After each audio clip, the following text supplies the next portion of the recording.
Welcome to the lecture on logical reasoning for CLAT and AILET by M.P. Siddhesh. This is part 3 or the final part of the lecture. In the first video of this lecture series, I promised you that we shall be covering 98 or 99% of the problems pertaining to logical reasoning appearing in both the CLAT and AILET exams. In this video, I intend to fulfill my promise. I noticed that in the past two videos, I had missed out two important types of questions. They were scheduling or seating arrangement problems and number two, decryption problems. Therefore, we shall start this video with those two subtopics. And finally, we shall end this lecture series on logical reasoning for CLAT and AILET with number 1, cause and effect problems, and finally, deriving conclusions and assumptions from passages. Let us start this lecture with the topic of scheduling or seating arrangement problems. In these problems, you must work out a suitable seating arrangement or schedule from the information given in the problem. The quickest way to solve such problems is to use the elimination method. This means that you do not sit around analyzing the information given in the problem. Instead, you strike out one by one the options which do not satisfy the requirements given in the problem. Now, I want you to think of these problems as bonus questions. Now, why is that? That is because seating arrangement and scheduling problems are the easiest kind of questions pertaining to logical reasoning appearing in the AILET exam. Now, let us start with the first illustrative example of a seating arrangement or a scheduling problem. I have solved this problem just for you in the next few slides in a step-by-step manner. So, how do we solve this problem? I am here to teach you how. The first thing that you need to do is write down all the 5 letters V, W, X, Y, and Z. Now, according to the problem, only X has got an ice cream first, and we are required to determine who are the other two people who shall get an ice cream. Therefore, I want you to cross out X in the letters that you have just written down. Now, we shall solve this problem using the elimination method. So, let us start looking at the options one by one. Let us look at the first option. According to the first option, only V and W get an ice cream. However, please take a look at condition number 1 given in the problem, which says that if V gets an ice cream, W and Y must also get an ice cream. Therefore, if we choose option number 1, that is V and W, Geeta shall have to buy 4 ice creams in order to distribute them. However, the problem question states that she can buy only 3 ice creams at a time. Therefore, obviously, the first option is incorrect. Now, let us look at the third option, that is only W and Z and X get an ice cream. Now, please take a look at condition number 3 given in the problem. It states that if Z gets an ice cream, X cannot get an ice cream. But in the conditions given in the problem, we know that X has already received an ice cream. Therefore, option number 3 cannot be the correct option, because if it is assumed to be correct, X cannot get an ice cream, which goes against the conditions given in the problem. Therefore, in this question, the only option which may be chosen without disturbing any of the conditions is option number B, that is only W and Y. If we choose that option, please note that none of the conditions given in this problem are disturbed, and naturally, by using the elimination method, option B is the right option. We shall start with the second illustrative example pertaining to seating and scheduling arrangement problems. Please note that both of these problems have appeared in one of the previous AILET exams. Therefore, I highly recommend that you should pause this video, read the problem and try to solve it on your own using the principles discussed in the previous problem. Now, this is another fairly simple question.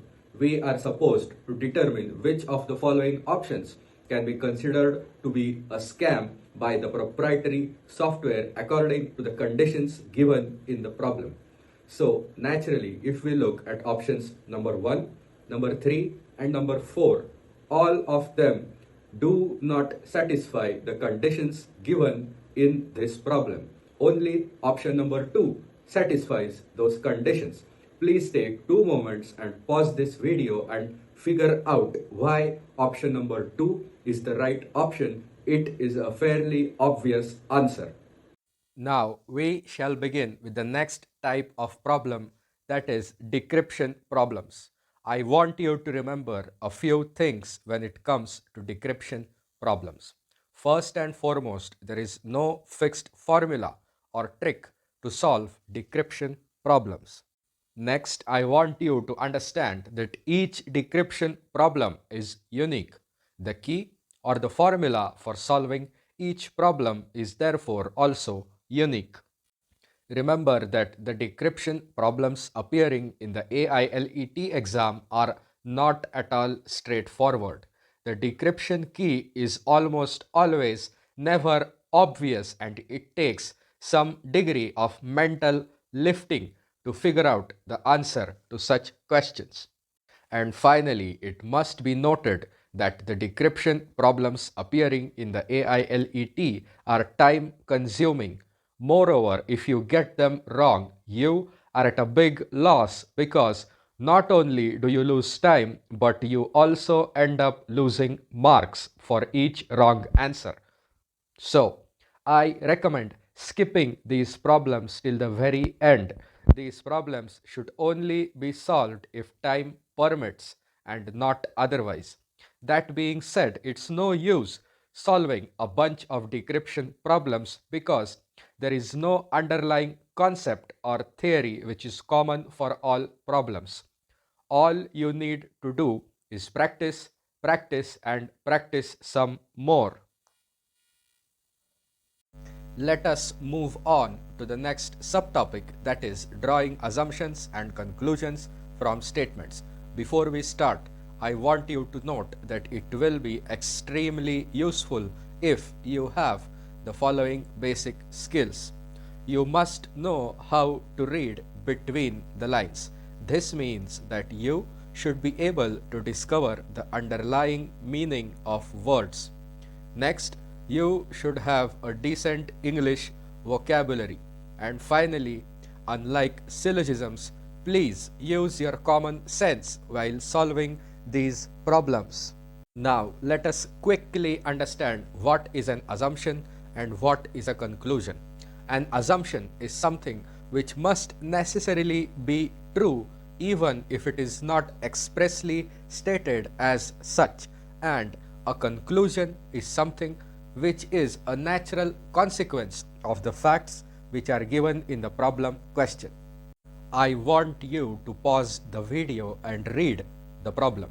Now, please look carefully at the last sentence. Golden eggs obviously refers to a huge amount of money. The meaning of the phrase "they apparently lay off" means that the Japanese and the Koreans give up those huge potential revenues. Now, let us look at the question and the given options. There is nothing in the passage to support option number 1, option number 3, and option number 4.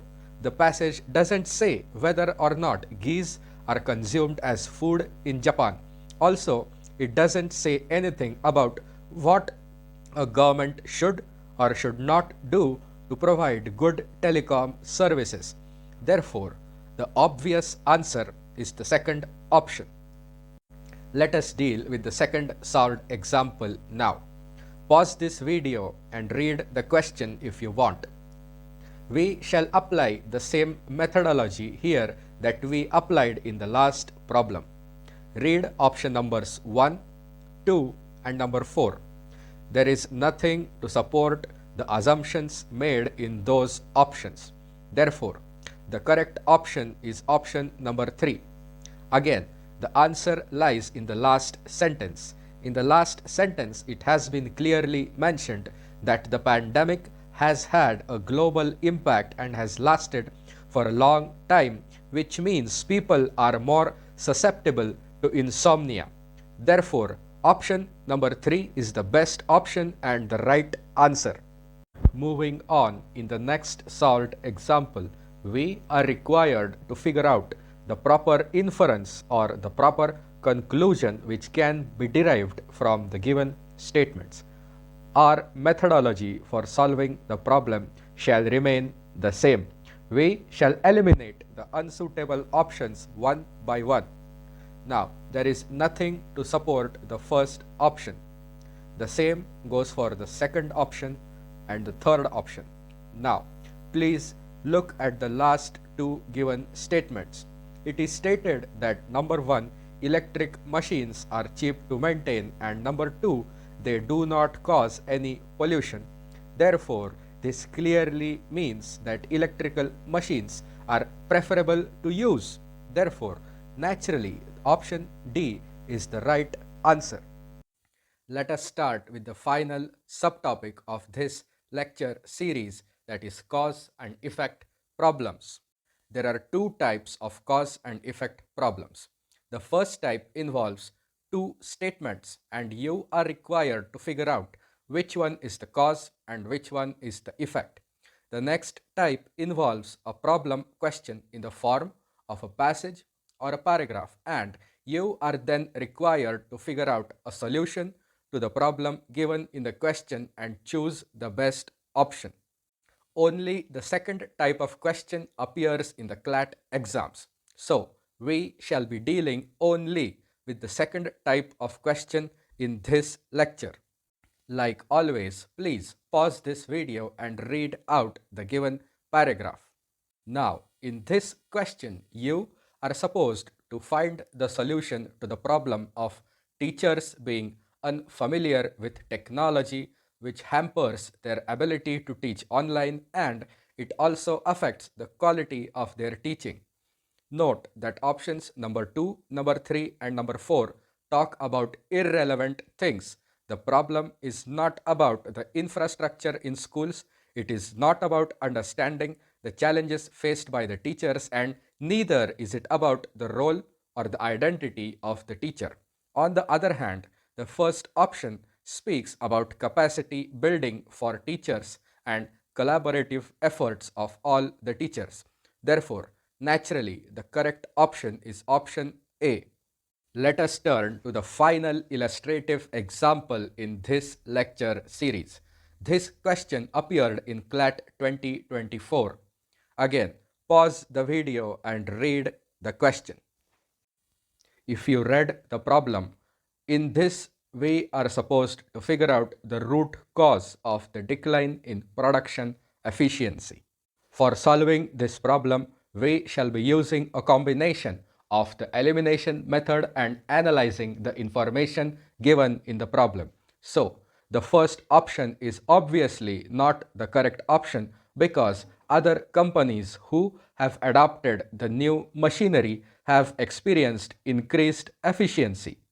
Now, you have to solve the problem by figuring out the order in which things went wrong. So, lack of motivation leads to absenteeism among the employees, and absenteeism leads to frequent breakdowns in the new machinery because it is given in the problem that the new machinery requires highly specialized technicians to operate, and naturally, if those technicians are absent, the machinery is liable to breakdowns, and therefore this leads finally to the lack of efficiency in production. Therefore, the root cause or the basic cause or the original cause for the lack of efficiency is the lack of motivation among workers, and therefore option number B is the correct answer. And with that, we have reached the end of this lecture series on logical reasoning for CLAT and AILET exams. I have tried to cover 99% of the type of questions which can be asked in the logical reasoning section for both of the exams. I must tell you that during regular coaching, it takes at least a week of lectures, that is, at least 7 hours of lectures to cover all of these topics. We have tried to accomplish the same in less than 1.5 hours. Therefore, you are getting a great deal. Now, if you want more practice or more detailed explanations, you must join my coaching classes starting this March for CLAT 2025. With that out of the way, I would like to wish you the very best for your upcoming exams on behalf of the Focal Point coaching classes. We would love to hear your comments about this video, and last but not the least, if you like the content, like this video and subscribe to the channel. It shall help me tremendously. Thank you for watching. I recommend watching all the parts in this lecture series for a thorough understanding of the topic of logical reasoning. We upload 2 new videos every week. Therefore, don't forget to subscribe to the channel. Thank you once again.